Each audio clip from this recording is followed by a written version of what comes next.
नमस्कार दोस्तों, परम क्लासेस में आपका स्वागत है। मैं परम सुख यादव आपको आपकी यूट्यूब चैनल परम क्लासेस में आज जो मैं व्याख्या करूंगा वो संज्ञा से संबंधित प्रश्नों का होगा। संज्ञा से संबंधित जितने भी प्रश्न इम्पोर्टेंट बन सकते थे सबका मैंने जो है कि संग्रह किया हुआ है, और अगर इन प्रश्नों को आपको समझना है और जानना है तो आप वीडियो के अंत तक बने रहिएगा। तो आइए शुरू करते हैं। प्रश्न नंबर 1 है, इनमें सर्वनाम से बनी भाववाचक संज्ञा कौन सी है? इनमें सर्वनाम से बनी भाववाचक संज्ञा कौन सी है? तो इनमें सर्वनाम से बनी भाववाचक संज्ञा कौन सी है भाई? सर्वनाम क्या है इसमें? अपना। तो अपनापन से भाववाचक संज्ञा क्या बनी है? अपनापन। क्या बनी है? अपनापन। तो यानी विकल्प सी सही होगा। नैतिकता की बात करें तो नैतिकता जो है संज्ञा से बनी संज्ञा है, भाववाचक संज्ञा है। क्षमता भी है, और अपना अपना क्या है? सर्वनाम शब्द है, इसलिए विकल्प सी सही होगा। आगे बढ़ते हैं। अगला प्रश्न है, निम्नलिखित शब्द से भाववाचक संज्ञा बनाइए। तो यहाँ पर शब्द क्या दिया गया है? अपना। तो अपना क्या है? सर्वनाम है। इससे जो भाववाचक संज्ञा बनेगी अभी मैंने बताया क्या बनेगी? अपनापन। क्या बनेगी? अपनापन। ठीक है। अगला प्रश्न है, मधुर विशेषण से बनी भाववाचक संज्ञा क्या है? मधुर विशेषण से बनी भाववाचक संज्ञा क्या होगी? देखिए, मधुरता होगी। क्या होगी? मधुरता। माधुर्य भी होता है, लेकिन यहाँ पर मधुर में आ की मात्रा नहीं है, इसलिए विकल्प गलत माना जाएगा। तो विकल्प बी सही है। ठीक। आगे बढ़ते हैं। अगला प्रश्न है, निम्नलिखित शब्द का संज्ञा भेद लिखिए। महाराणा प्रताप ने सोने चांदी के बर्तन को छूना बंद कर दिया। तो यहाँ पर रेखांकित शब्द की बात की गई है। तो रेखांकित शब्द कौन सा है? महाराणा प्रताप। तो महाराणा प्रताप क्या है? एक नाम है, और नाम हमेशा किसको बताता है? व्यक्तिवाचक संज्ञा को, यानी विकल्प बी सही होगा। ठीक। अगला प्रश्न है, जातिवाचक संज्ञा से किसका बोध नहीं होता है? तो जातिवाचक संज्ञा से किसका बोध नहीं होता है? पशु के नाम का बोध होता है, पद के नाम का बोध होता है, पक्षी के नाम का बोध होता है, लेकिन आदमी के नाम का बोध अगर होगा तो वह व्यक्तिवाचक संज्ञा होगा, जातिवाचक संज्ञा नहीं होगा। जैसे मान लीजिए किसी आदमी का नाम राम है, तो राम क्या है? जातिवाचक संज्ञा न होकर क्या है? व्यक्तिवाचक संज्ञा है, इसलिए विकल्प ए सही है। अगला प्रश्न है, सोमवार, जनवरी, चंद्रमा, दीपावली आदि शब्द कौन संज्ञा है? देखिए, व्यक्तिवाचक संज्ञा की बात करें तो कोई त्यौहार का नाम हो, किसी दिन का नाम हो, या किसी महीने का नाम हो, या किसी स्थान का नाम हो, या किसी व्यक्ति का नाम हो, तो ये हमेशा क्या होता है? व्यक्तिवाचक संज्ञा होता है। यानी जिन संज्ञा शब्दों से किसी एक व्यक्ति, वस्तु, स्थान आदि के नाम का बोध हो उसे व्यक्तिवाचक संज्ञा कहते हैं, यानी विकल्प बी सही है। कौन सही है? विकल्प बी सही है।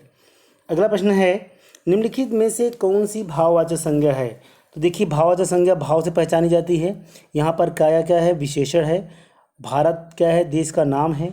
लड़का क्या है? जातिवाचक संज्ञा है। लेकिन मित्रता में ता प्रत्यय है, इसलिए मित्रता क्या हो जाएगी? भाववाचक संज्ञा होगी। और आपको एक जरूरी बात बतानी है, यदि किसी भी संज्ञा के शब्द के अंत में ता प्रत्यय लगा हो तो वह हमेशा भाववाचक संज्ञा होगी। ठीक। आगे बढ़ते हैं। अगला प्रश्न है, कोयला में संज्ञा शब्द का भेद बताएं। तो कोयला में कौन संज्ञा शब्द होगा? जातिवाचक संज्ञा होगा। कौन संज्ञा होगा? जातिवाचक संज्ञा। ठीक है। यह है द्रव्यवाचक संज्ञा, लेकिन यहाँ पर क्या माना जाएगा? जातिवाचक संज्ञा, क्योंकि यहाँ पर द्रव्यवाचक संज्ञा नहीं है। ठीक। आगे बढ़ते हैं। अगला प्रश्न है, इनमें से सर्वनाम से बनी भाववाचक संज्ञा होगी। तो सर्वनाम से बनी भाववाचक संज्ञा क्या होगी? देखिए, यहाँ पर लड़कपन नहीं है, लड़का से लड़कपन बनता है। समता से सम से समता बना हुआ है। बड़प्पन से बड़ा से बड़प्पन बना हुआ है। लेकिन ममता, ममता में जो ये मम है, ये संस्कृत का सर्वनाम शब्द है। क्या है? संस्कृत का सर्वनाम शब्द है, जिसमें ता प्रत्यय जोड़कर भाववाचक संज्ञा बनाया गया, यानी विकल्प भी सही होगा। अगला प्रश्न है, निम्नलिखित में से किस विकल्प में सभी शब्द भाववाचक संज्ञाएं हैं? निम्नलिखित में से किस विकल्प में सभी शब्द भाववाचक संज्ञाएं हैं? तो यहाँ पर आपका धैर्य, चतुराई और प्रेम, ये तीनों क्या हैं? भाववाचक संज्ञा हैं। शीश, देखिए यहाँ पर खुलापन, फुहरता तो है, लेकिन यहाँ पर सूर्य नहीं है। अकेलापन भी है, दृढ़ता भी है, लेकिन वृक्ष नहीं है। उड़ासी गलत लिखा हुआ है, इसलिए यहाँ पर विकल्प ए सही माना जाएगा। अगला प्रश्न है, इनमें जातिवाचक संज्ञा से बनी भाववाचक संज्ञा कौन सी है? तो जाति का मतलब होता है जिसे किसी जाति का बोध हो, यानी भाई क्या है? जाति है, तो उसमें त्व प्रत्यय जोड़कर क्या बनाया गया? भ्रातृत्व, यानी यहाँ पर बी विकल्प सही होगा। अगला प्रश्न है, निम्नलिखित शब्द से भाववाचक संज्ञा बनाइए। शिशु है, शिशु से एक भाववाचक संज्ञा क्या बनेगी? शैशव। क्या बनेगी? शैशव, यानी विकल्प सी सही है। अगला प्रश्न है, झूठा आदमी विश्वास के योग्य नहीं होता। इस वाक्य में विश्वास क्या है? तो विश्वास भाववाचक संज्ञा है। क्या है? भाववाचक संज्ञा है। जबकि झूठा क्या है? झूठा विशेषण है। और कौन सा विशेषण? गुणवाचक विशेषण। अगला प्रश्न है, अर्थ के विचार से संज्ञा कितने प्रकार की होती है? अर्थ के विचार से संज्ञा 5 प्रकार की होती है। कितने प्रकार की? 5 प्रकार की। ठीक। अगला प्रश्न है, किसी व्यक्ति या वस्तु के नाम का बोध कराने वाले शब्द कहलाते हैं। तो किसी व्यक्ति या वस्तु के नाम का बोध कराने वाले शब्द क्या कहलाते हैं? संज्ञा कहलाते हैं। ठीक। अगला प्रश्न है, कौन से शब्द में भाववाचक संज्ञा है? तो रम्यता में क्या है? भाववाचक संज्ञा है। अतिथि, विनम्र, उदार में भाववाचक संज्ञा नहीं है। ठीक। अगला प्रश्न है, देश को हानि जयचंदों से होती है। रेखांकित में संज्ञा है। जयचंद यहाँ पर क्या है? रेखांकित किया गया है। और याद रखिएगा, यदि कोई भी नाम किसी जाति विशेष को संबोधित करे तो वह जातिवाचक संज्ञा माना जाता है। और यह शब्द प्रायः बहुवचन के रूप में ही देखा जाता है। जैसे हमारे देश में हरिश्चंद्रों की कमी नहीं, तो हरिश्चंद्र यहाँ पर सत्यवादी संबंधित है, यानी उनके गुण की भी बात कही जाती है। यहाँ पर जयचंद का मतलब किससे है? देशद्रोही से। किससे है? देशद्रोही से। इसलिए विकल्प कौन सा सही माना जाएगा? शी। ठीक। आगे बढ़ते हैं। अगला प्रश्न है, मिठास शब्द में, मिठास शब्द है क्या है? भाववाचक संज्ञा है। अगला प्रश्न है, इनमें से क्रिया से बनी भाववाचक संज्ञा नहीं है। तो इसमें क्रिया से बनी भाववाचक संज्ञा कौन सी नहीं है? भलाई नहीं है।